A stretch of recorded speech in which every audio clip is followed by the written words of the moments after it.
Okay, and House Republicans pushing for a border-adjustable tax, but not all Republicans are on board. Our next guest says it will cost American consumers at least $1 trillion over the next 10 years. Joining us right now, our guest host for the hour, Steve Forbes, of course, chairman and editor-in-chief of Forbes Media. Sir. Yes. It's $1 trillion. What do you do? Don't do it. Don't do it. Don't. So what do you do? Well, cut taxes. The whole point of cutting taxes is to reduce the tax burden, not to replace one tax with cutting taxes with a brand new tax. But you also believe in revenue neutrality, don't you, or no?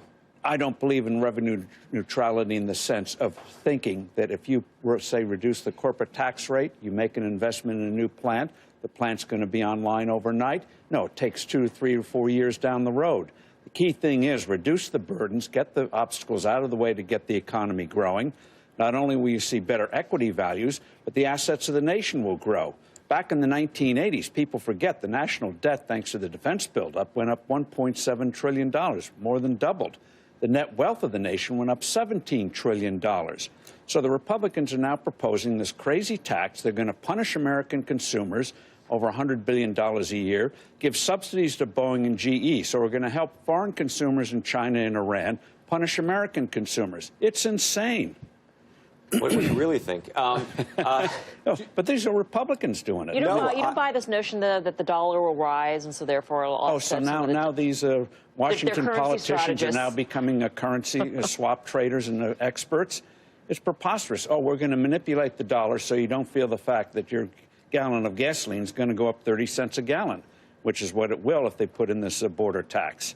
So, plus, if you want to get a quick tax cut, introducing a whole new tax that people haven't thought through. People forget in Washington, we have these elaborate global supply chains. You're going to disrupt all of that, and you don't know what the consequences are. Steve, you mentioned there that consumers will get hurt by this sort of measure. I mean, is there, though, a bit of a zero-sum game to play here? And does the Trump administration have a mandate to deliver it in terms of implementing some form of protectionist measure? Yes, it will hurt consumers, but it will help workers on the flip side. And is that a trade that he has a mandate to deliver on? The people who will be hurt the most, working families, middle-class Americans, are the ones who elected Donald Trump. So the first thing the Trump administration is going to do is hurt those very people who are struggling anyway? No. Economically, it's wrong. Politically, it's wrong. And if you have problems on trade, if you want to go after specific companies, if you want to enforce the rules that we have on the books now, we have a lot of remedies now, or you think you need new remedies, then put it before Congress and get it passed. But the sweeping thing in these taxes, what's bad about this tax, as we've seen in Europe and elsewhere, they're embedded in prices. You don't see it directly like you do a sales tax. So it's very easy to raise. Okay, but there's a little bit of a breakdown in the Republican Party, which is to say there are folks on your side that suggest don't touch the tax, that you don't like the protectionist measures and what that ultimately means. And there's others who say that they care about the debt and they're deficit hawks. Can you be both? You can be a deficit. How about a little bit of spending restraint? You can't tell me out of a near $4 trillion budget. Former Senator Coburn of Oklahoma came up each year with a lot of idiot programs that over time amount to tens of billions of dollars. You can't start nicking on that. And in terms of, and again, the key thing is, the national debt, bad. But if you, as we've seen in the past, and you see with any company, if you get the asset side growing, these liabilities become much more easy to cope with. And when you have a stagnant economy, assets not growing the way they should. So they ought to learn the balance sheet. What I worry about is that you will be right and succeed, yet at the same time, we will have whatever the planned tax cuts were, they will continue to be, they'll be dynamically scored such that someone will just put in some more aggressive numbers into the model and say, guess what, abracadabra, this is revenue neutral now. Well, the key thing is, I don't worry about Washington. I worry about the American economy. If you get a tax code in, or at least tax rates cut, so this stimulates the American economy, Washington can take care of itself. But when it comes to the border adjustment tax, Steve, what's so fascinating is that it is creating divisions and rifts within the Republican Party. So as you see this play out, do you get more concerned about the viability overall of corporate tax reform? That's exactly right. To introduce a whole new tax whose implications you don't fully realize in terms of a global supply chain. What you do realize is it's going to hit the very people who put you in office. Put that out there, divide your own ranks. It's preposterous. Just do a straightforward rate cuts across the board and to give so people can see right away things are going in the right direction. Already now, they're backing off on health care. They're backing off on the tax thing.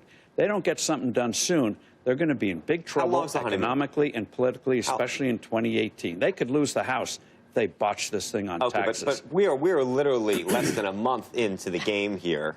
And, you know, even I was at, Joe's not here. It's hard. You can't declare it a failure already. No, but you can see they're already bringing about unnecessary divisions on the tax side.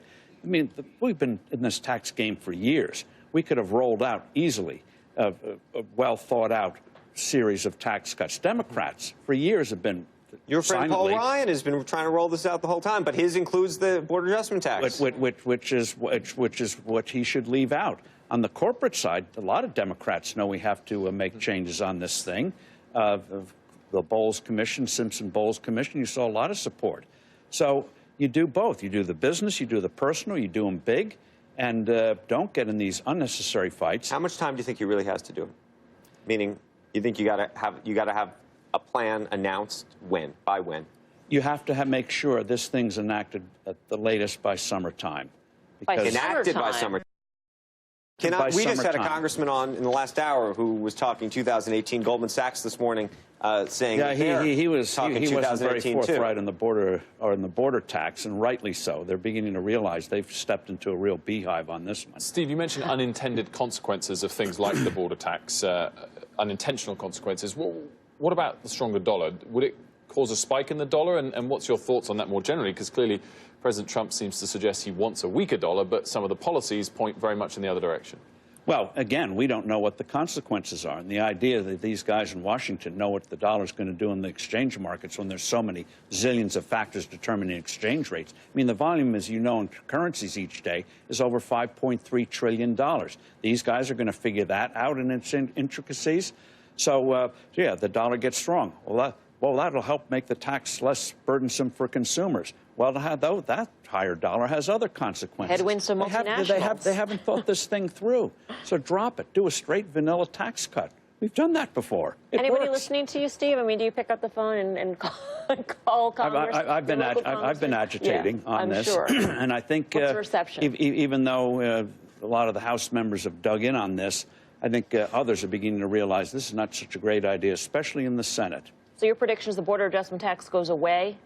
I think at the end of the day, they will drop it. Okay. And even if they pass the tax cut late in the year, if they make it retroactive to January 1st, that'll give them, that'll cover a lot of sins. Okay. Steve's going to be